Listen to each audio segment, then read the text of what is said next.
TC Rádio, a rádio oficial de quem investe.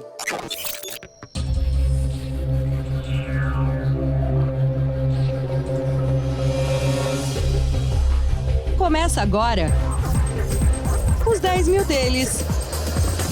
O reality cast que faz o seu tempo render.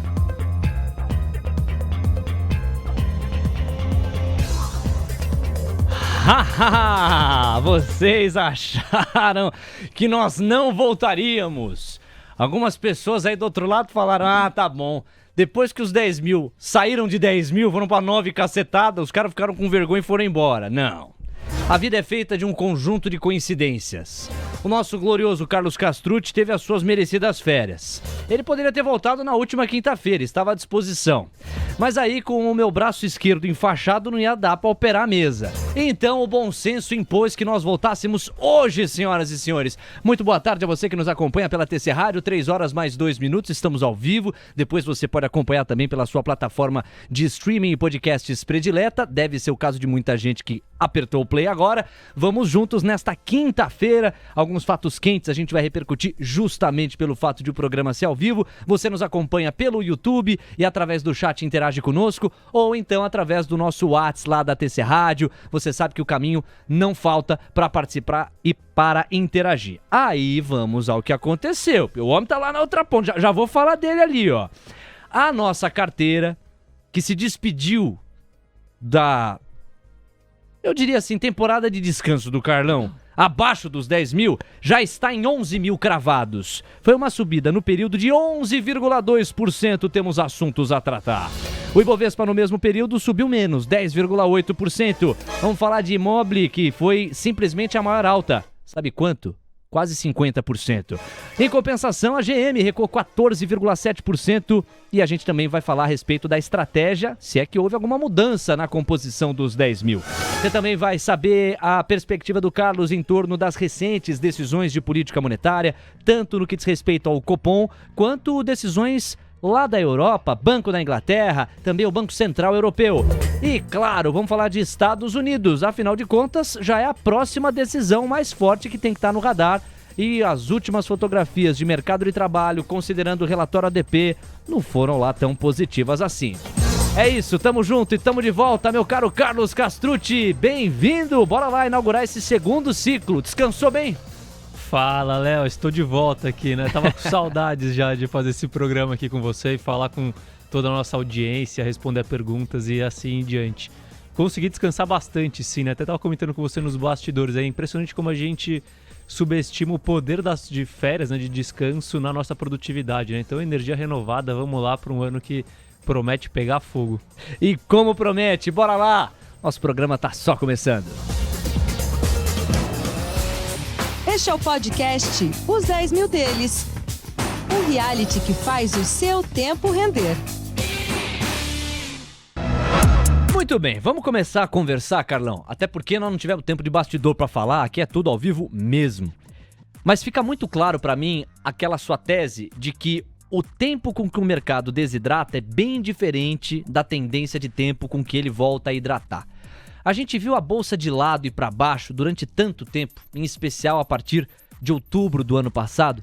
E aí você já teve um mês de agosto ainda positivo, mas começava uma certa desconfiança. Veio setembro, o clima começou a azedar.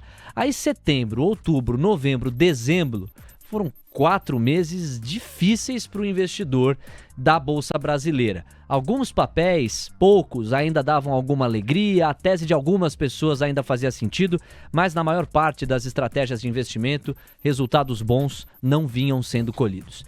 Isso posto, vem janeiro, uma entrada espetacular do investidor gringo na Bolsa Brasileira. Quase 33 bilhões de reais apenas no primeiro mês do ano. E uma volta rápida de fluxo que fez com que muito papel destroçado, ainda que se mantenha hoje barato, tenha conseguido respirar. E é impressionante como você bateu nessa tecla ao longo do último semestre de 2021. Gente, quando voltar, a tendência é que fundamento seja mais ouvido e que a gente tenha uma resposta muito mais rápida do que do outro lado, quando vem o choro e quando vem a desidratação. Foi isso, né, irmão? Léo, assim, uma metáfora que eu gosto muito de usar é a metáfora da mola, né? Então, assim, o mercado ele funciona como uma mola, né? Então, vou pegar aqui no caso da bolsa caindo, que foi o cenário que a gente viu. A gente viu a mola sendo comprimida aos poucos, cada vez mais comprimida, foi comprimindo. A hora que solta, ela volta de uma vez só, né? A mesma coisa vale pro outro lado também, né? Se a gente vê, por exemplo, um cenário de bolha, onde você vê a mola esticando, na hora que você solta, ela comprime muito rápido. O mercado funciona mais ou menos da mesma forma, né? Por quê? Porque ele tá, em ambos os cenários, ele tá se distanciando muito do racional, se distanciando muito da média. E foi isso que a gente viu ao longo desse semestre, que a gente pode falar, dos últimos 6 meses, na Bolsa Americana, na Bolsa Brasileira, principalmente, né? Então a gente viu, primeiro ali, as empresas continuando a entregar resultados satisfatórios, mas pelo lado do macro, né, da taxa de desconto, a gente via ali taxa de juros de longo prazo subindo, taxa Selic, que é a taxa de juros de curto prazo subindo, isso impactando os modelos, isso trouxe ali aquela questão da volta da atratividade da renda fixa, que causou um fluxo vendedor em bolsa, não só por medo, mas por conta da atratividade de renda fixa. E tudo isso foi fazendo com que a mola fosse cada vez mais espremida, né? E conforme essa mola foi sendo espremida, uma coisa que vale é que nenhum movimento ele é para sempre, ele é eterno, né? E o que a gente viu foi que simplesmente, acho que eu até comentei isso no último episódio antes de eu entrar de férias, né? Que a gente precisava ter paciência, porque era só o fluxo vendedor acabar, e uma hora ele acabaria, né, a questão da liquidação dos fundos e assim em diante, para que a gente visse uma reprecificação. A gente não precisava de muita coisa no mercado para ver uma reprecificação dos ativos. E o que aconteceu? Na verdade, na segunda quinzena de janeiro, né, porque a primeira quinzena foi devastadora, né, era um movimento de pânico absurdo. Foi que simplesmente esse movimento forte vendedor foi reduzindo, perdendo força e se esgotando, não tinha mais quem vender o quê, né? Então só sobrou os compradores, foi praticamente isso, e aí a gente vê essa volta muito rápida, né? Então, até fazendo aqui, trocando um pouco a ordem, a gente viu, por exemplo, que Mobile, que é um papel mais small cap, subiu 50%. E o small cap até tudo bem, porque elas são mais voláteis, né?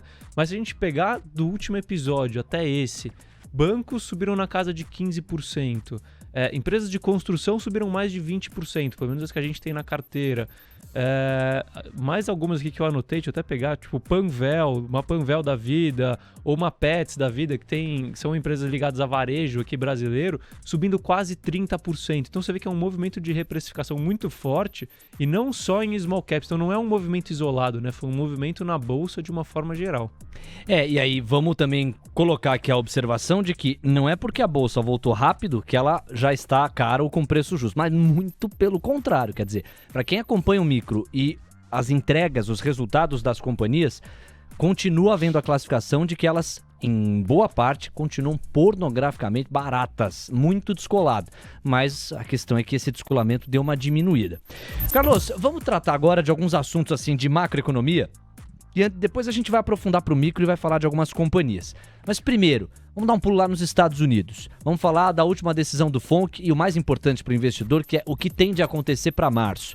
No caso do Copom, e já a gente chega no Brasil, já está mais claro o que vai rolar em março e já está mais claro o curso da política monetária ao longo de 2022. Foi um compromisso honrado ontem na reunião do Comitê de Política Monetária, na verdade na decisão e no comunicado.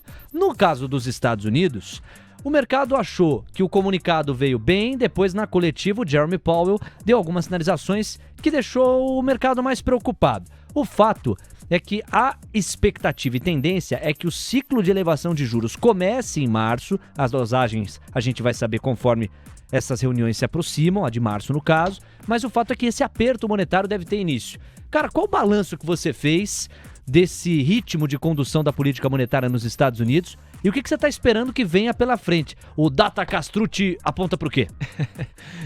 Você vê assim, você me jogou numa fogueira agora, né? Porque você vai olhar as projeções dos bancos americanos, dos economistas americanos para condução da política monetária. Eu acho que eu nunca vi tanta divergência assim num espaço tão curto de tempo, né? Então tem gente falando em 3 ou 4 altas no ano, gente falando em 7, assim. É uma diferença muito grande, né? A gente tá falando de um período de 1 ano, não é que já falando de uma condução de política monetária pelos próximos 3, 4 anos. Então, assim, eu acho que a grande questão a incerteza tá muito grande, né? E, de novo, né? Um jargão que eu gosto bastante, que o mercado ele não tem medo de crise, ele tem medo de escuro.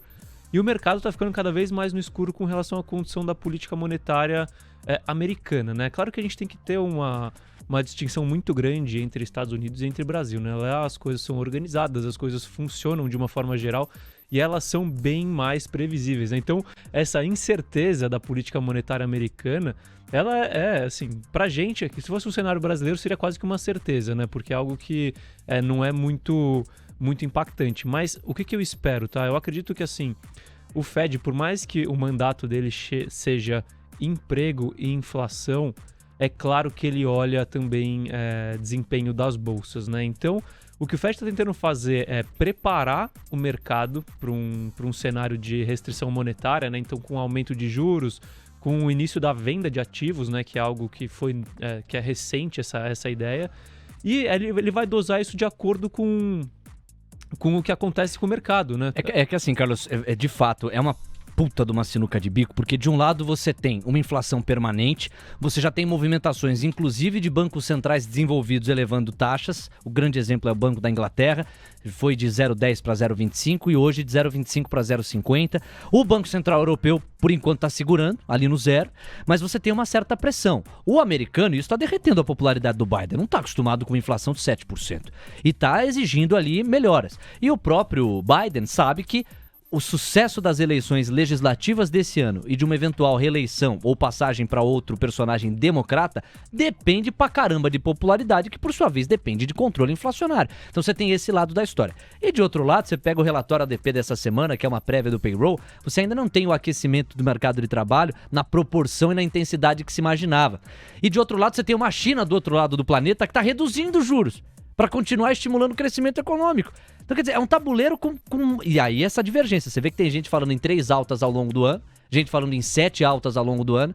Eu não queria estar naquela cadeira, não. Então, e assim, eu posso até usar o exemplo real aqui, né? Que nas minhas férias eu estive nos Estados Unidos. E... Isso é outro nível, hein, bicho? Não, mas aí eu faço data Castrucci, né? Então eu fico lá perguntando pra galera, né? Pô, e aí, como que estão as coisas? Eu não sei o que. Você entra no Uber, a primeira coisa que eu pergunto é, pô, como que estão as coisas? E o preço, a gasolina? E, assim, o pessoal tá assustado, porque imagina que, assim, é uma geração que, assim, quem tem de 50 anos pra baixo não tá acostumado a conviver com inflação. O cara compra a mesma camiseta há 10 anos e paga o mesmo preço pela camiseta há 10 anos. Cara, isso aí que você tá falando é valioso, hein? Porque aí é um privilégio nosso, né? Como aqui, produção de conteúdo. Quer dizer, você teve lá, né? Pra onde você foi? Fui pra Miami, principalmente ali fiquei na Flórida. Aí, tá vendo? Você que dá uma escapada aí fazendo compra nas outlets brasileiras, o menino aqui pegou ali o seu super jato, foi pra Miami e, brincadeira à parte, é um cara que teve o interesse de saber no termômetro do americano médio ali como é que tava a percepção da inflação. E os caras estão assustados. Então, assim, problema de combustível não é só nosso, não, né? O pessoal lá fala, pô, a gasolina tá muito cara, como assim? O galão tá $3, $3,20, era 2. Então, assim, o pessoal tá estranhando, porque a gente tá acostumado a viver com inflação, com aumento de preço, não é normal. Todo ano você espera um aumento de preço em tudo, no corte de cabelo, em tudo. Lógico.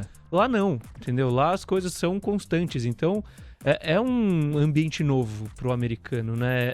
Assim, realmente não é uma situação trivial, tá? Essa questão de como manejar a política monetária, porque também aí tem o outro lado, né? Assim, se você aperta demais a política monetária, se você assusta o mercado, muitas crises começam por falta de confiança no mercado, né? Então, crise, eu digo, é retração econômica. Então, imagina os Estados Unidos dar um passo maior do que a perna na questão do aumento de juros, de retirada de liquidez, e isso, de certa forma, não consegue impactar muito bem a inflação, porque a inflação muito vem pelo lado da oferta, e em contrapartida isso gera uma retração econômica, um aumento do desemprego. Imagina aí para onde que vai a popularidade do governo, como que vai ser os Estados Unidos, entendeu? Então, realmente, assim, eles não vão acelerar mais do que eles estejam confortáveis em acelerar a política monetária, né? A política monetária mais restritiva, porque o risco é muito grande. Assim, é melhor você errar para menos nesse caso, deixar a inflação correr um pouquinho mais, do que você assustar o mercado e a economia e gerar ali uma retração econômica que pode machucar muito o americano de uma forma geral. Porque lógico. O cara tá mais caro e sem emprego, né? Claro. Agora, lá você sente que eles atribuem a questão inflacionária há essa questão de excesso de liquidez, é uma noção mais econômica madura, os caras falam, não, realmente, liquidez, agora tá voltando, aquela coisa faz parte, ou os caras não querem saber, botam na conta do Biden e a coisa tá feia? A população, assim, não quer saber, né? É tudo igual, assim, tá ruim a situação econômica, a culpa é do presidente.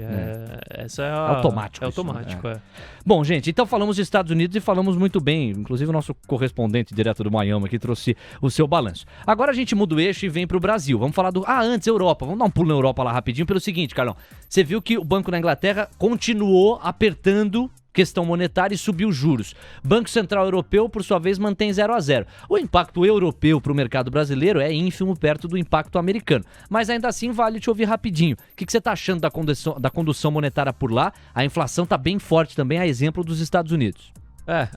Assim, aqui Estados Unidos é o mais relevante, mas Europa tem um problema maior do que os Estados Unidos, né? Porque ela já tem um problema de crescimento, né? Então, intrínseco, né? População mais velha. População mais velha e assim em diante. Então, eles vão ter que tomar ainda mais cuidado, né? Mas eu acredito que a inflação lá ainda tá um pouco mais dissipada do que a inflação nos Estados Unidos, né? Tá um pouco menos forte do que nos Estados Unidos, na Europa.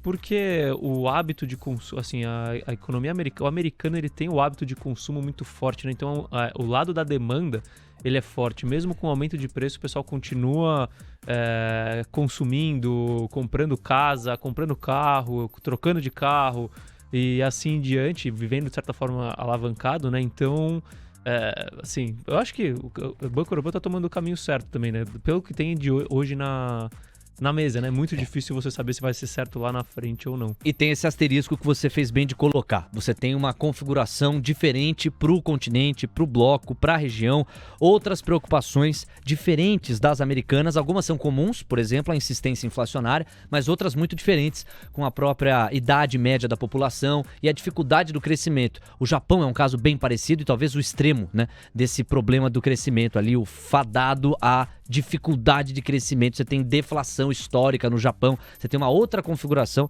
que vai também impactar e exigir uma outra política monetária. Deixa eu pagar um urgente do painel Mover Pro, como o produto é ao vivo, pintou urgente, a gente paga também. UBS reduz preço-alvo de ação da Meta de 400 para 280 dólares. O banco UBS, que é uma das mais respeitadas instituições no mercado, reduz o preço-alvo de ação da Meta, sim, o grande conglomerado que abaixo de si tem Facebook, Instagram, etc., de 400 dólares para 280 dólares. Antes de eu falar do Copom, Carlão, a gente já chegou a ter papéis do Facebook. Não sei se nós mantivemos a posição em Face, que hoje virou Meta. Mantivemos ou não mantivemos? Não. Tá com a estrela, hein? Às vezes dá sorte, né? Mas assim, Meta a gente sai. Na verdade, assim, a gente. Vou até trazer um pouco aqui, inverter um pouco a ordem. A gente ainda tem uma alocação em bolsa americana, mas conforme eu ia falando há algum tempo já a questão dos ciclos, né? Que eu via de contraste entre o ciclo de mercado brasileiro e o ciclo de mercado americano. Hoje em dia, a nossa posição no mercado americano está só em 6%, tá, da carteira. Já chegou a ser 20, quase 25%. Porque você viu uma simetria gigante no Brasil, aumentou a posição aqui e esvaziou de lá. Isso. E um dos fatores que estavam me preocupando nos Estados Unidos é justamente isso. Assim, a gente vai ter aperto da política monetária lá, já está dado, né? E esse aperto da política monetária vai dar restrição de liquidez. Lá as coisas são o que a gente chama de precificadas à perfeição, né? Principalmente as empresas de tecnologia. Assim, as techs que geram lucro são precificadas à perfeição. E as techs que não geram lucro são precificadas a liquidez, né? Quanto mais liquidez, mais compra, né? Teoricamente, deve subir mais. Essa que é a ideia. Mas essas empresas são precificadas à perfeição. O que acontece? Qualquer pequena surpresa negativa, ainda mais num ambiente onde a aversão ao risco está maior, o impacto é muito grande. E é o que está acontecendo com o Facebook hoje. Mas só para voltar para o racional, então por isso eu estava sem alocação em empresas de tecnologia, né? Então, tanto a Amazon quanto Facebook, a gente zerou taticamente no fundo, justamente por conta desses riscos que a gente estava enxergando. Além disso, a questão do momento de resultados, né? Eu acredito que assim, a Amazon a gente vai ver hoje, né? Mas o momento de resultados de Facebook, eu vou falar de Facebook especificamente, da Meta, ele não é positivo, tá? Primeiro porque assim, você tem uma base comparativa muito forte, tá? O ano de 2020 foi muito bom, O ano de 2021, o primeiro semestre foi muito bom, foi muito crescimento, então a sua base comparativa está muito forte. Pô, o Facebook tem mais de metade da população como usuário mensal, né, da sua plataforma de uma forma geral, né, da família de aplicativos. Então é difícil você manter um crescimento de base de usuários na casa de 2 dígitos, tendo já mais da metade da população com você. E fora isso, você tem a questão da concorrência do TikTok, que veio muito forte, né, pro Instagram. E isso acaba também atrapalhando a questão tanto de crescimento de base de usuários, quanto o crescimento da vontade das pessoas de estarem ali, né? Estarem lá e de fazerem propaganda lá, pagarem o Facebook para fazer propaganda, né? Que é a grande receita. Então, assim, quando você soma por um lado, Léo, essa parte, assim, vai ser um pouco mais difícil de crescer receita. Quando a gente fala da família de apps, né, de uma forma geral, que eles dividiram agora o negócio entre família de apps e Reality Labs, que eles chamam, né? Que é tipo laboratório de realidade virtual, realidade aumentada, coisa do gênero. Que são as novas soluções para o metaverso e assim em diante. Quando a gente fala da família de apps, vai ser difícil crescer a base. Então eles têm que conseguir crescer o ticket de advertisement, né? Então aumentar a quantidade de pessoas que fazem propaganda, a quantidade de propagandas feitas por usuário e o preço pago por propaganda. Perfeito. E assim, já tá difícil fazer isso, ainda mais com uma concorrência do TikTok. E fazendo até um parênteses aqui, Léo, assim, você vê, assim, você conversando com pessoas de mídia hoje em dia, que todo mundo fala, tá muito difícil crescer no Instagram, né? Então as pessoas simplesmente estão decidindo sair do Instagram para conseguirem crescer mais em outra plataforma, porque o Instagram, de certa forma, tá meio saturado. Então, isso conta, sabe, na hora de crescer o usuário, de crescer nível de receita, né, com publicação e assim em diante. E rede social é os seus atores. Basicamente, o valor de uma rede social é o número de atores que dentro dela estão. Às vezes você fala, mas eu não sou ator nem atriz. Não, estou dizendo aqui o usuário, né? Quer dizer, quanto mais gente você tem ali dentro, mexendo, publicando, interagindo, engajando, mais valor você tem. E o TikTok, também com muita estratégia dos caras de favorecimento do algoritmo, tá dando incentivos gigantes para atrair cada vez mais pessoas. Você está viabilizando exatamente como você pontuou, crescimento, ascensão, né? Perfeito. Então, assim, isso muda, sabe, no ambiente competitivo. Chega uma hora que a plataforma satura de uma certa forma e aí as pessoas ficam desestimuladas a tentar crescer, a investir na plataforma assim em diante, porque o retorno do investimento já não está sendo tão relevante, né? Quem consolidou muito bem. Quem está vindo de lá de baixo não tá mais difícil de consolidar. E então isso pelo lado da receita, né? E aí quando a gente olha pelo outro lado, do Facebook, assim, para você ter uma ideia, a despesa consolidada de Facebook em 2021 foi de 71 bilhões de dólares, tá? O guidance deles, ou seja, o quanto eles esperam de despesa no ano que vem, é de 90 a 95 bilhões de dólares. Então você está subindo de 20 a 25 bilhões de dólares de despesa. Isso por quê? Porque eles estão investindo muito forte na questão do metaverso e assim. Então tem muito investimento, tem muito aumento de despesa com infraestrutura, com gente, né? E assim em diante. Mas no final, quando a gente olha para o lucro, então você tem receita crescendo menos do que despesa. Então o cenário para crescimento de lucros do Facebook, e é uma empresa de crescimento, no curto prazo ele está comprometido, né? Então a questão do momentum de resultados que eu falo. Então assim, os resultados dos próximos períodos não devem ser bons, e isso para a ação não é bom, entendeu? Isso significa que Facebook não é mais uma boa tese e que essa queda não é uma oportunidade? De forma alguma, porque se você acredita na questão da empresa de tecnologia que tem pessoas extraordinárias, e de novo, né? Quando você tem pessoas extraordinárias, aqui eu estou falando do óbvio, né? Eu estou falando de apps. Mas a gente não sabe o que eles estão criando lá, a gente não sabe do potencial que esse metaverso que eles estão criando tem. Então, assim, eu acredito que eles têm muita capacidade de gerar valor com esses novos investimentos que eles estão fazendo, com esse aumento de despesa, mas isso não vai acontecer em 2022. Muito provavelmente, né? Talvez aconteça a partir de 23, 24, não sei, tecnologia evolui muito rápido. Então, assim, a tese de longo prazo continua boa, mas para o curto prazo ele vai ter muita pressão. A empresa de crescimento que não entrega crescimento acaba sendo muito penalizada. O resultado de agora não foi tão ruim assim, tá? Você olha, foi um resultado bom. Não, mas você falou do guidance, né, que são as perspectivas. Só de você sugerir um aumento tão substancial nas despesas, e aquela história também, né, Carlos? Ainda mais aqui em que a gente tem a ótica fundamentalista.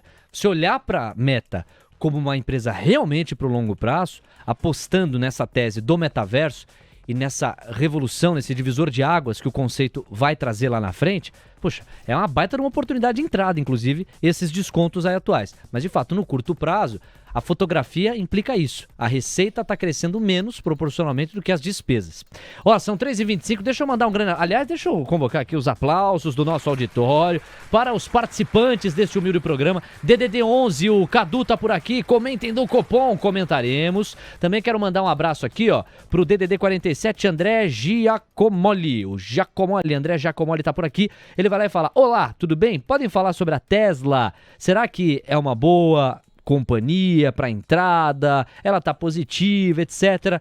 Carlão, eu sei que a Tesla não é, até onde eu tenho aqui na cabeça, a empresa que você mais explorou a fundo, mas você tem boas noções. O que você diria pro nosso glorioso André? Assim... Fala aí. Não, é que é complicado, porque...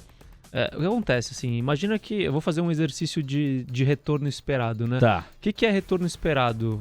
Ele é o retorno potencial, caso o cenário se concretize, vezes a probabilidade desse retorno, né? Então, quando você faz um vezes o outro, você vai ter o retorno esperado pro investimento, né? Quando a gente fala de Tesla, como que eu enxergo, assim, em condições, assim, falando bem de forma simples, tá? Tesla hoje vale, sei lá, 600, 700 bilhões de dólares. Por exemplo, vale 10 vezes mais do que uma GM, tá? Só para você ter uma ideia. Qual que é o retorno potencial de Tesla, né? Assim, a Tesla pode entregar um retorno absurdo? Pode, assim, porque o Elon Musk é diferente, porque ele pode criar coisas que a gente nem imagina. E eu não tô nem aos pés do Elon Musk da questão de capacidade, então como que eu vou prever o que ele vai fazer, né? Tipo Entendeu? turismo espacial, né? Em 3 minutos o cara foi e voltou, saiu da Terra e voltou. Então, né? assim, eu não tenho como falar o Elon Musk não vai entregar coisas surpreendentes na Tesla. Ele tem muita chance, ele tem chance de entregar coisas muito surpreendentes. Agora, qual que é a probabilidade, né, dele entregar coisas tão surpreendentes a ponto da Tesla valer pelo menos o dobro de 700, valer pelo menos $1,5 trilhão de dólares, porque é aí que faz fazer sentido você investir em Tesla, né? Se ela puder dobrar, não em um ano, é claro, mas num período de 5, 6, 7, 8 anos. Eu acho que a probabilidade é muito baixa, porque a quantidade de resultado que ele tem que entregar é muito grande, entendeu? Então, como eu faço esse exercício de probabilidade, para mim não faz sentido investir em Tesla olhando para longo prazo. Agora, se você quer investir se você acredita que a possibilidade do Elon Musk entregar coisas surpreendentes é grande, aí sim pode fazer sentido, entendeu? Mas não é o tipo de tese que eu gosto, porque tem muita incerteza envolvida no fundamento, né, da empresa. Olha só, tava com saudade dessa trilha aqui, bicho, ó. Combina com Miami e um whisky. Olha aí, as férias do Carlão. Então, ó, às 3h28, vamos falar do Copom agora, porque você falou de incerteza na hora de projetar futuro para Tesla, nesse aspecto aí que você colocou na mesa. Agora, se depender do Copom, incerteza para projetar a política monetária brasileira é o que eles do comitê tentaram jogar para longe ontem. Se fala numa Selic em 12% até o final do primeiro semestre, uma Selic em 11,75% até o final do ano e em 2023 uma Selic em 8%. Me parece, quero te ouvir, mas me parece que os caras fizeram um desenho que já assume um compromisso de lateralização e depois redução da Selic, mas ele só pode melhorar. Eu acho que os caras já colocaram no quadro ali na parede um desenho de condução da política monetária que tem muito mais chance de melhorar do que de piorar, de ir para além disso. Porque se você considerar que as projeções de inflação até aqui estão rodando a 5 ou 6% para 2022, você tem um juros de 12%, com uma inflação paralela de no máximo 6%, é bem, mas bem remunerar legal com juros, né? Porque você está falando de uma taxa real positiva em 6%. Tem risco no radar e o próprio comunicado registra isso. A commodity do petróleo, quanto que o barril pode explodir. Eu acabei de registrar aqui no painel Mover Pro, são $90 o barril de volta o petróleo Brent a esse patamar. Então, vamos supor que azede muito ali a questão geopolítica envolvendo a Ucrânia e você tenha uma crise energética que se traduza, no caso do petróleo, com um aumento que o leve para $100. Como é que isso fica? Ainda que o câmbio tenha dado uma melhorada nos últimos dias, você ainda tem o câmbio fora de lugar aqui no Brasil. Então é complicado, você tem esse risco. Mas me parece que o Copom traçou um cenário que tem chance mais de vir melhor ao longo do ano do que pior. Qual que é a tua leitura? Como é que você viu o comunicado? E que tipo de dinâmica você acha que essa decisão e o curso dos juros no ano vai impor à Bolsa Brasileira?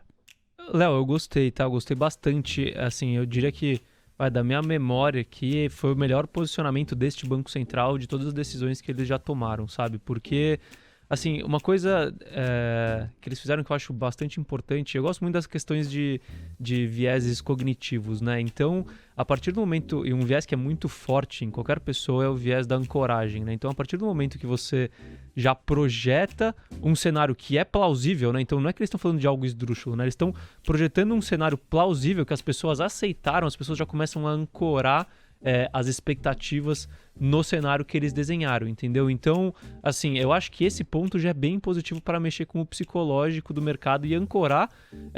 Então, assim, você tem a credibilidade, porque você não está falando de algo absurdo, né? Você não está falando de um juro a 2 em 2023. Você ancora as expectativas do mercado de uma forma geral. E com isso você começa a acalmar a economia, né? E os agentes de mercado, assim, porque o que a gente vê muito no Brasil, né, nesses últimos meses, é que a situação de juros, de câmbio, principalmente esses dois, né, acabam refletindo Sim. na Bolsa, essa deterioração não vem por conta de deterioração da economia brasileira, né? Eles vêm por conta da deterioração da confiança dos agentes na economia brasileira. E aí, claro que a gente tem não só o Banco Central, mas também tem a questão fiscal, né? E o Congresso de Férias também foi muito bom pro mercado aí nesse primeiro mês, né? Porque a gente não teve muito ruído no ponto de vista fiscal. Mas, então, voltando para Banco Central, tá? Quando ele faz essa ancoragem e coloca uma gordura, porque se a gente está falando de uma inflação esperada para 2022 ali de 6, um pouco abaixo de 6, e de um juro para o final do ano de 11,75 ou 12, olha a gordura que ele tem. Porque assim, o juro real neutro no Brasil gira na casa de 3, entre 3 e 4, 3,5 ou 4. Então, se a gente usar 4, que é o limite alto da banda, se a inflação chegar a 8 e não a 6, Você ainda tem a gordura. o 12 ainda vale, entendeu? O 12 ainda tá bom. E só de você sinalizar que você tá reduzindo o ritmo, né? Porque o problema é ao longo do processo. Então, o pior já passou, né? Agora o ritmo tá sendo reduzido, agora a gente vai mais devagar, vai parar aqui, a não ser que aconteça alguma coisa muito extraordinária. Já pensa em descer. Tudo isso eu acho que foi muito bem absorvido pelo mercado e a gente vê o reflexo disso na curva de juros e assim Que desestressou muito. Eu tô pegando aqui ao vivo, você tem, em média, alguns contratos derretendo 15, 16 pontos base. O curto, que vence em janeiro de 2023, DI 1F23, caindo 23 pontos base, a 11,9, abaixo dos 12%. Fazia tempo que a gente não via exatamente essa fotografia.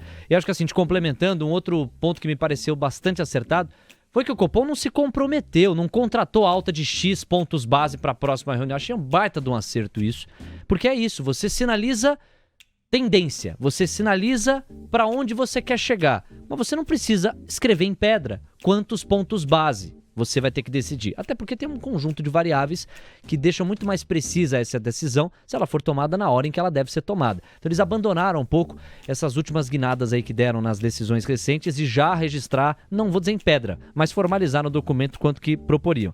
E o Carlos citou taxa neutra de juros. O que é a taxa neutra de juros? É simplesmente a taxa de juros praticada por um país que, ao mesmo tempo, sirva para combater a inflação sem comprometer o crescimento econômico. Se a taxa neutra para um país da estrutura e forma do Brasil é de 4%, se você tem uma inflação de 3%, o ideal é você bater a inflação e manter a taxa neutra. Então você teria as 7% como uma taxa que seria justa diante de uma inflação de 3%. Então se a inflação chega a 8% no consolidado de 2022, um juro de 12 permite a conta. Você tem os 8 para neutralizar a inflação e mais os 4 da taxa neutra ali somados. Bem legal e é sempre muito bacana te ouvir, Carlão, também nesse âmbito aí da macroeconomia.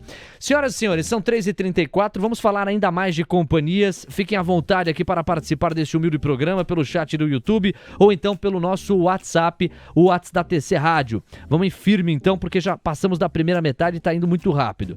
Eu queria muito entender contigo um pouquinho mais de GM. A GM foi o destaque negativo da nossa carteira. No acumulado do período que você fora esteve, eu também, em função do meu histórico aqui no braço esquerdo, nós tivemos aí uma queda acumulada da GM de 14,7%. Na ponta oposta, a Mobile avançou 49,8%. Menos capitalizada, small cap, então a gente tem mais oscilação mesmo. Agora a GM está longe de ser uma small cap. É uma companhia bastante consolidada.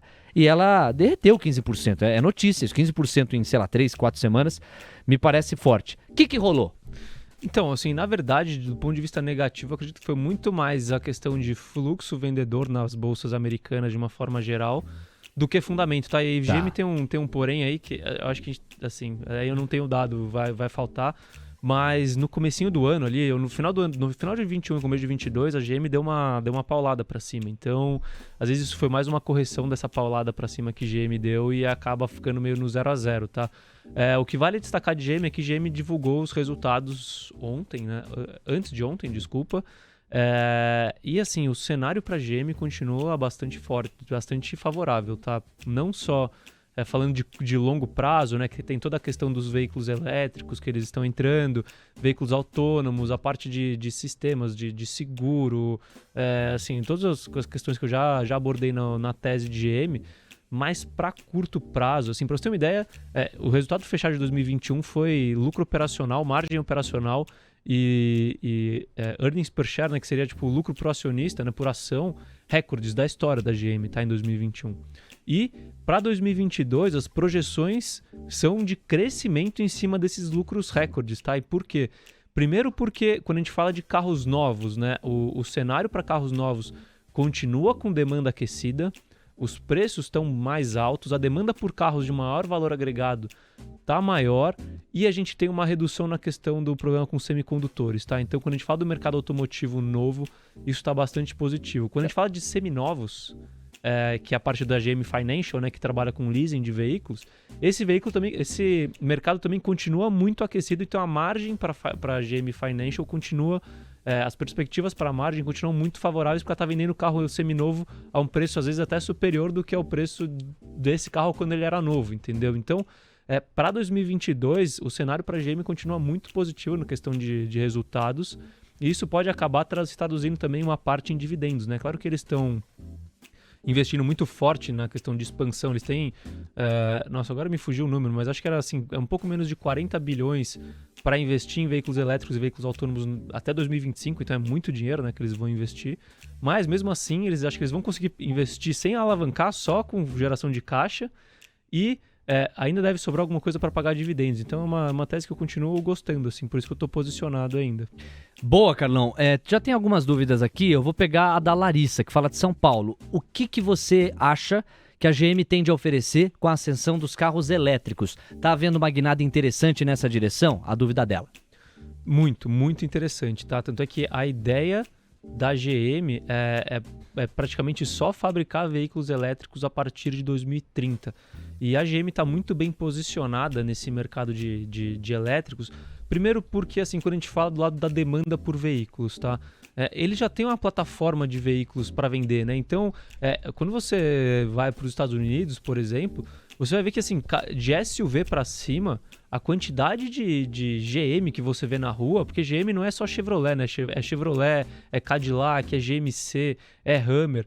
Então, assim, eles têm uma penetração dessas plataformas, dessas carrocerias no mercado americano muito grande, né? E o que acontece quando tem a eletrificação dos carros, não é que eles vão fazer carros novos, eles só vão substituir o motor de parte desses carros do combustão para o veículo elétrico, então a demanda continua, eles conseguem manter o design e esse apetite do comprador, só está mudando o motor e talvez o veículo seja um pouco mais caro do que a combustão, mas a demanda já está criada, entendeu? Então começa por aí. E você não está falando de um carro, de um sedã, você está falando de caminhonetes, de carros que têm bastante saída, de SUVs e assim em diante. Isso pelo lado da demanda. Quando a gente fala pelo lado da produção, né, que é muito importante, a GM ela já investe desde o começo, né, dessa parte dos veículos elétricos dela em produção da plataforma do motor elétrico, né? Então, própria. Assim, a carroceria, o motor elétrico, a bateria, ela vai já embutida na carroceria, tudo uma coisa só, né? Sim. E eles produzem isso. Então, eles têm uma empresa que produz a parte de bateria para veículo elétrico. Então, eles já estão muito evoluídos, porque eles já dependem muito pouco de terceiros. Eles têm um controle de custos, eles têm um controle de produção, então, para não faltar bateria para eles. E, com isso, eles vão conseguir produzir já em larga escala a parte de veículos elétricos, ainda mais com a construção de fábricas que eles estão fazendo agora, né? E tem os planos para os próximos anos, né? Que eu falei que são quase 40 bilhões de dólares investidos em veículos elétricos e veículos autônomos. Então, com isso, tá? Pelas minhas projeções, mais ou menos em 2026, 2027, 50% dos veículos vendidos pela GM vão ser veículos elétricos. O veículo elétrico tem mais margem, tem mais preço, então isso é bastante positivo para o desenvolvimento da GM aí nos próximos anos. Eu acredito, né? Interessante, bem interessante. Tá aí, ó, pra Super Lari, muito obrigado. Deixa eu mandar um abraço aqui, Carlão, pra nossa audiência sempre fiel, DDD 11, Mário Rael, tá com a gente por aqui, manda um alô. Ele escreveu o seguinte, Carlos, olha aqui, ó. Tô escutando vocês agora, rumo aos 12 mil. Meteu aqui aquele smile de óculos assim escuro, um foguete e uma bandeira pirata. Será que a gente chega lá? Chegamos sim, com certeza, viu? Valeu, Rael, tamo junto. Obrigado pelo carinho e pela companhia aqui. Ele conta cada história. Tava dando uma olhada aqui nas mensagens dele, um ouvinte bastante participativo. E o Hugo Leonardo, meu xará, lá de Belzonte, Alô Minas, ele escreve o seguinte... Ele comenta de Tesla, em cima do que ouviu você falar, mas até por uma questão de lógica, eu vou dizer o que ele registrou sobre a GM. Ele vai lá e coloca, ó, então, com um equipamento de alta tecnologia que até transporta pessoas, mas muda o racional mundial para uma matriz limpa. Acho que ele está pontuando aqui o quanto que a GM está tendo que correr atrás de uma mudança de paradigma. E aí ele faz uma crítica, dizendo GM, Ford e as demais me parecem pra lá de atrasadas, décadas, estão correndo atrás. Você vê, claro, se você aportou em GM e passou a colocar dentro da estratégia, é porque você sente que a GM, não sei se você concorda, que como o Hugo está constatando aqui, era uma empresa que parecia atrasada, um pouco descolada. Mas o fato é que você vê que ou ela não era atrasada e continua antenada, ou ela está correndo muito bem atrás de um eventual atraso. Qual que é o teu complemento à fala dele aqui? Assim, depende muito da abordagem que você está fazendo, né? Porque uma coisa assim, você comparar o desenvolvimento, né? O quanto a Tesla está em veículos elétricos, por exemplo, desenvolvido, e o quanto a GM está, né? Aí você fala, bom, realmente a GM tem que correr atrás do prejuízo, porque a Tesla já nasceu como uma montadora que só faz carros elétricos, já está com a sua plataforma desenvolvida. Então, nessa questão, sim, a GM estaria atrasada, né? Foi uma empresa que ficou muito tempo com o carro a combustão, mas ela está atrasada com relação à Tesla com o veículo elétrico. Agora, uma coisa que a gente tem que levar muito em consideração também é o Hugo Leonardo, né? Ele tá sempre aqui com a gente, sempre né? aqui, tá sempre primeiro um abraço pro Hugo Leonardo, prazer ter você aqui conosco. A grande questão que a gente tem que levar é que, assim, isso eu falo muito quando eu falo de ESG, né? A empresa, assim, que eu vou investir é a empresa que vai acompanhar, vai evoluir de acordo com o mercado, como o mercado evolui, né? Então, hoje, se você olhar a matriz energética do mundo, tá? Hoje, você não consegue trocar todos os carros a combustão pelos carros elétricos. Então, por que uma GM que já tem uma grande expertise, tem grande parte do seu modelo de negócio atrelado a carros a combustão, que ainda tem demanda, vai virar a chave do dia para a noite? Entendeu? Não é estratégico, financeiramente falando. A empresa pode quebrar se ela fizer isso do dia para a noite, entendeu? Então, eu gosto da GM porque ela está realmente fazendo uma transição de acordo com a transição esperada para a matriz energética do mundo. E eu gosto de uma frase que para mim resume bem esse espírito, que é assim, o longo prazo é um conjunto de curtos prazos. Por que é legal trazer essa frase aqui? Porque, é lógico, você olha para onde a Tesla está se redirecionando, ela está mirando lá na frente, tá sendo uma vanguardista nesse aspecto. Mas é claro que tem o hoje, tem o amanhã, tem o depois de amanhã, tem a semana que vem. E aí você tem um modelo de negócio muito bem estabelecido com carro de combustão e tem essa questão, né? De todas as 3 letras do ESG, a S é a mais relevante. Não tenho dúvida disso. Porque não adianta nada você querer limpar a matriz, isso é super fundamental, com esse movimento ao mesmo tempo inflacionar pra caramba o custo e inviabilizar um monte de gente, de cidadão, para fazer as suas necessidades básicas. Simples assim. Então você precisa realmente achar um ponto médio, um equilíbrio de oferta e demanda e ir pouco a pouco. Eu acho que a colocação do Hugo é bem interessante nesse sentido, né? Você tem uma empresa que até por não ter essa expertise em carro de combustão, preferiu começar do zero já olhando lá pra frente, e é legítimo e bem interessante a sacada, e uma empresa que já domina bastante esse terreno, e ao mesmo tempo quer concomitantemente continuar dominando esse terreno, mas não quer ficar para trás lá na frente também. Se fez isso com mais ou com menos agilidade, aí claro, né, vai muito da perspectiva de cada um, mas que ela tá fazendo, tá fazendo. Obrigado ao Hugo que complementa e manda aqui, tamo junto sempre. Aí sim, meu garoto, são 15:45. Carlão, deixa eu te puxar também pra gente falar de Amazon. Por quê? Hoje tem expectativa no pós-mercado. A Amazon vai divulgar os seus resultados, as suas fotografias. Que eu lembro, a gente já aportou em Amazon, né? A gente já teve no nosso portfólio Amazon. Até onde eu sei, desde a redução dessa exposição aos Estados Unidos, diante das assimetrias que se localizou no Brasil com essas fortes quedas da Bolsa, também desembarcamos ou reduzimos posição em Amazon. Conta pra gente se temos posição ainda e o que é que você espera para essa fotografia. Perfeito, Léo. A gente zerou taticamente também em Amazon, tá? Pelos mesmos motivos de Facebook, né? Então, primeiro, porque a gente tem dinheiro finito, então a gente tem que escolher onde a gente vai colocar e o Brasil estava mais atrativo. E segundo, porque eu espero que assim, o momentum, de novo, de resultados de Amazon vai ser mais complicado ao longo desse ano, tá? E já foi no quarto trimestre. Isso em nada muda a minha tese de longo prazo de Amazon, tá? Até porque eu acredito que grande parte da geração de valor de Amazon vai vir da AWS, né? Que é a parte de cloud computing que eles têm. Mas, assim, o que acontece? Então, falando de base comparativa, porque o earnings momentum não vai ser bom. Porque durante a pandemia, 2020 e primeiro semestre de 2021, a gente viu a questão do varejo online, não foi só no Brasil, né? Isso foi no mundo, crescer a taxas exorbitantes, né? Então, quando você olhava a operação de varejo de Amazon, você via a operação de varejo crescendo a margens, a taxas muito grandes. Então a base comparativa ficou muito forte, a gente viu uma desaceleração nesse apetite pelo consumo online. Então o negócio de varejo da Amazon, quando a gente fala de receita, deve apresentar uma redução no crescimento, ou se bobear quase que uma estabilidade no crescimento, nas suas vendas, né? Então na receita ligada à parte de varejo. E além disso, no varejo, o que aconteceu? A Amazon teve um problema grande lá com a questão de salários, né? Então ela teve que aumentar salários dos seus colaboradores de uma forma geral e isso reflete no resultado, né? Então isso aumenta gastos, aumenta despesa, aumentando despesas com a mesma receita, acontece o quê? Reduz margem. Então a operação de varejo de Amazon deve passar por um momento de estagnação e de aperto, de contração de margens e talvez de crescimento de lucro pequeno ou até redução de lucro. E isso deve ofuscar, em parte, a continuação do crescimento da AWS e que isso vai acabar beneficiando a margem líquida de Amazon no final das contas. Mas o quanto que você acha que o mercado já enxergou isso e foi colocando no preço? Ou você acha que não enxergou, ou se enxergou, não precificou adequadamente? E a gente pode ver, no caso da Amazon, o fenômeno que a gente viu no caso da Meta. Uma pancada de 20%, 22% para baixo. Como é que tá o Data Castrucci? Não, assim, eu acho que a Amazon hoje tá caindo bastante, já, porque a expectativa tá relativamente grande. De que isso possa vir a acontecer. E se você for ver a cotação de Amazon nos últimos tempos, você vê que ela já caiu relativamente bastante, tá? Nos últimos tempos. Então, eu acredito que, em parte, isso já é esperado, tá? É claro que, assim, quando vem um resultado ruim ainda, assim, fraco, vamos supor que vem uma redução de venda, né? De lucro, no final das contas. Juntando tudo, a AWS e varejo vem uma redução de lucro. Isso vai impactar mais o preço da Amazon ainda, entendeu?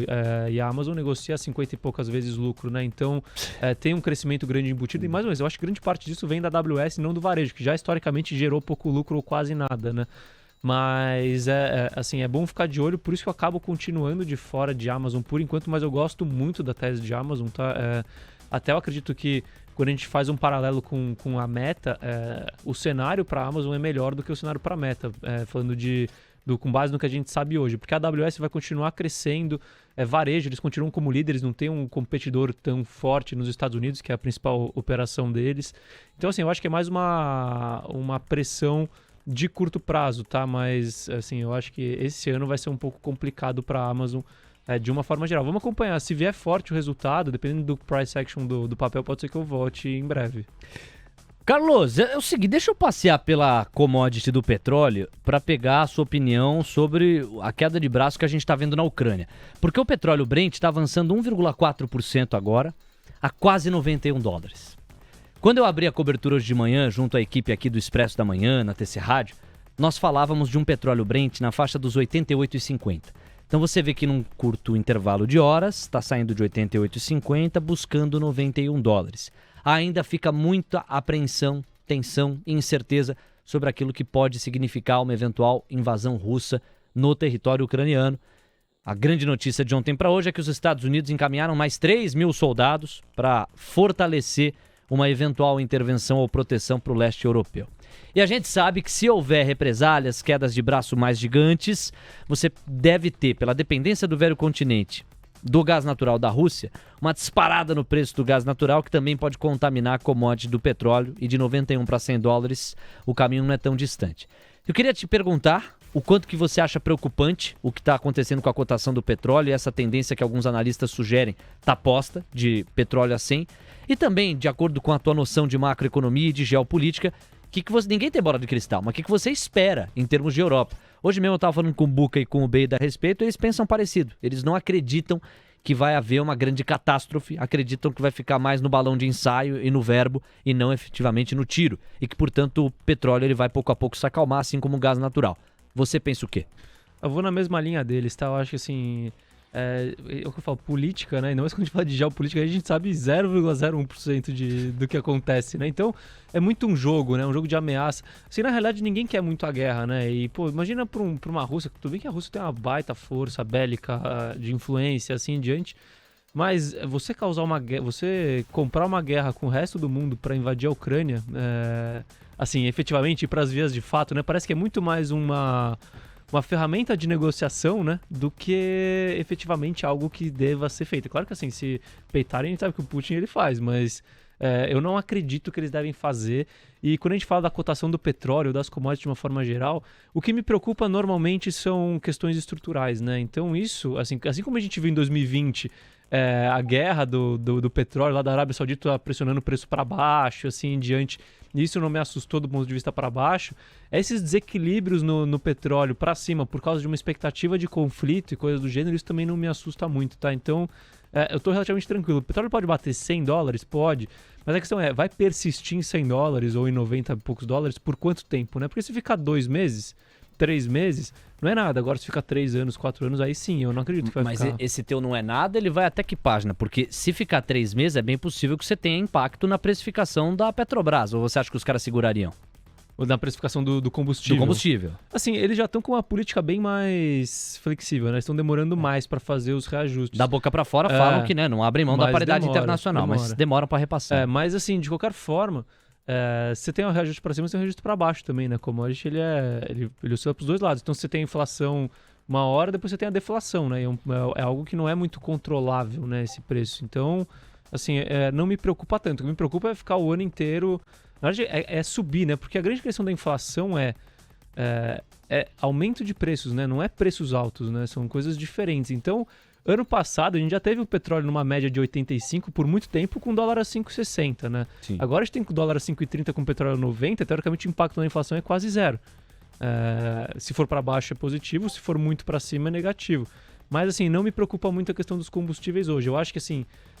uma vantagem seria realmente o petróleo jogar a favor da inflação, né? Então seria o petróleo realmente arrefecer, com o dólar arrefecendo, e aí sim a gente veria uma surpresa positiva na inflação, e isso seria positivo para o mercado de uma forma geral. E ajudaria muito a política monetária a ficar ainda menos rigorosa, né? Muito menos apertada. Deixa eu mandar um beijo aqui para Ana, DDD 48. Ela passa por aqui e pergunta: meninos, o Beida tem dito que 2022 é o ano das commodities. E ele apoia realmente essa tese muito numa China que tem respondido e que tem tido ainda mais vontade de crescimento e aquecimento.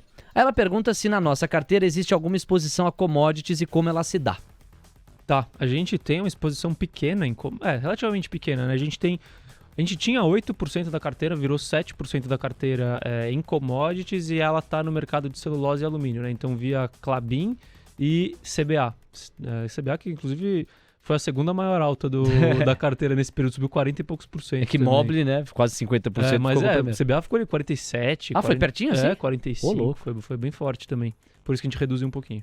Tá aí, respondendo aqui pra Ana. Obrigado, Ana. Um beijo pra você. Carlos, a gente viu o varejo muito amassado. E a gente sabe que, dentro da tua tese, te ouvindo aqui, nós tínhamos uma posição relevante da carteira assentada em varejo. Em especial nos papéis da Via, que, salvo engano, compunham o equivalente a 6% ou 7% do portfólio geral. A pergunta que eu te faço é: como é que está essa proporção hoje e quais novidades você acredita que a gente possa ver no varejo com esse cenário de política monetária e de arrefecimento nos juros, na taxa Selic, sobre o qual a gente já discorreu com base na decisão do Copom? Perfeito, Léo. Eu vou separar aqui, a gente tem na carteira, né, a gente tem, agora que me veio na cabeça de uma vez, né, são 4 empresas de varejo, né? Varejos diferentes. Então a gente tem Via, que é varejo do e-commerce, linha branca, né? Esse varejo mais pesado. A gente tem Pets, tem Panvel, que é varejo farmacêutico, e tem Natura, né? Que é de cosméticos global. Falando de Via, que chegou a representar já 12% da nossa carteira, já está em 7%. Assim, o que eu espero para esse tipo de varejo, né? O varejo do dia a dia, assim, a parte de e-commerce. É o mesmo racional que eu falei de Amazon, tá? Então, assim, o earnings momentum não tá bom, né? Assim, os resultados não devem vir bons comparado na base comparativa, porque 2020 foi muito forte, né? Então, 2021 a gente viu uma desaceleração, em 2022 com juros altos a gente tende a ver uma desaceleração de crescimento. O cenário competitivo está complexo. Isso não significa que a Via está cara por causa disso, né? A Via continua barata, está com crescimento zero.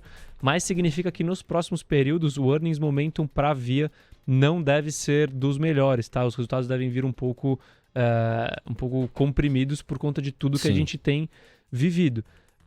Mas vale uma coisa que pouca gente tá falando e que vale o destaque e que pode ser um driver positivo, é que esse ano a gente tem Copa do Mundo, né, Léo? E, assim, Copa do Mundo, historicamente, a gente tem uma maior propensão do consumidor a comprar, principalmente questões de televisão, coisas ligadas à Copa do Mundo, e isso pode acabar beneficiando o resultado de Via, mas aí só no 4º trimestre desse ano. Então, o cenário ainda está difícil, mas a empresa está muito barata. Então, qualquer surpresinha positiva pode trazer um resultado, pode trazer uma valorização expressiva da cotação da empresa, né? Por isso que eu continuo posicionado, mesmo com earnings momentum ruim. Tirando ela, aí Pets e Panvel são 2 mercados que são bem mais estáveis. A gente está falando de mercado pet, que deve continuar bem. E a tacada da Pets, comprando aquela empresa dos tapetes higiênicos, pô, baita tacada, né? Eles estão fazendo assim, a ideia deles é ser um one-stop shop que a gente fala de pet, exatamente, né? Então, assim, exatamente. Eles estão dando muitas tacadas boas. Essa parte da Z-Dog, né? Eu não tenho eu não tenho cachorro em casa, né? Então eu tô um pouco por fora do mercado de pet. Mas uma vez fui lá, ali nos Jardins, passei ali a pé, num domingo. Só tinha coleira da Z-Dog, não tinha nenhuma outra. Eu nunca vi isso. Eu falei, caramba, os caras já dominaram o mercado e a Pets foi lá e comprou, né? Então, assim, Pets deve continuar com um earnings momentum bom, entregando crescimento, comprando empresas e, assim, crescendo e ganhando market share. Então, para Pets continuar positivo. Panvel, crescimento de lojas e farmácia deve continuar positivo. Natura está mais complexo também, assim como Via, não pelos mesmos motivos, mas porque a integração com a Avon não está tão fácil, então eu não vejo muita perspectiva positiva para os resultados esse ano, mas é uma empresa que para mim também está bastante descontada e vale o investimento. Esse é um resumão aí do varejo. Gostei de ver. Você vê que é meu Faria Limer predileto esse aqui, ó, bicho. Faz férias lá em Miami, vai dar um rolê nos Jardins. Este é Carlos Castrucci. E não tira o olho do mercado, né? Fica fazendo conta. Boa. Ó, deixa eu mandar um abraço pro Hugo Leonardo, que participou com a gente, pra Larissa, um beijo também pra Ana. Quem mais passou aqui? O DDD11, claro, o Mário Rael, também contando história e torcendo pelos nossos 12 mil. O fato é que o nosso último episódio revelava os 10 mil deles pela primeira vez na história do projeto, abaixo dos 10 mil. Era 9 mil e cacetada, 9.600, 9.700, 9.500, qualquer coisa. Agora já voltamos para os 11 mil e se a Bolsa continuar respondendo com entrada de fluxo e uma guinada mais racional que cruze macro com micro e a entrega, os fundamentos das empresas, é bem possível que a gente volte a ver pouco a pouco o patamar dos 12 mil, o patamar dos 13 mil e quem sabe a gente já em algum momento desse primeiro semestre reencontra o topo histórico do projeto que era de praticamente 15 mil reais. Carlos Castrucci, uma honra retomar aqui essa temporada dos 10 mil deles, inaugurar esse novo ciclo. Obrigado e quinta-feira que vem, ajo que ajar, estaremos de volta. Até lá. É isso, agora estou de volta, estaremos juntos ao longo desse ano aí para acompanhar esse mercado bem de perto e tentar manter todo mundo o mais informado possível. Até semana que vem, um abraço. Valeu, galera, tamo junto, saúde e juízo. Vem aí pra quem tá na TC Rádio, o Expresso da Tarde, e pra você que está na sua plataforma de podcasts predileta, já aproveita e faz uma maratona aí com os nossos episódios. Valeu, tchau!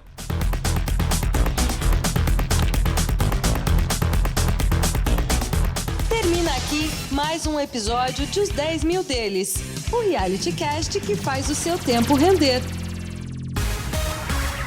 Disclaimer. As opiniões dadas pelo gestor de recursos Carlos Castrucci sobre empresas de capital aberto e demais ativos financeiros investidos por ele podem configurar conflito de interesse com você, ouvinte. Deste modo, reflita sobre a precisão e a validade dessas opiniões a partir dos seus próprios critérios. Além disso, qualquer comentário sobre investimentos reflete única e exclusivamente a opinião do Carlos. Não se trata de qualquer recomendação de investimento. Ressaltamos ainda que a participação dele não tem como objetivo a venda dos serviços da Roa Asset Management, empresa da qual é sócio e por onde realiza os investimentos dos R$10 mil iniciais do projeto. O investimento destes recursos vem sendo realizado pelo Carlos da mesma forma como são investidos os recursos dos clientes da Roa. O projeto Os 10 Mil deles persegue as melhores práticas mundiais para o mercado financeiro na atuação de Carlos como gestor de recursos. Assim, ele não vai comunicar alterações na estratégia de investimentos antes de executá-las para os próprios clientes. TC Rádio, a rádio oficial de quem investe.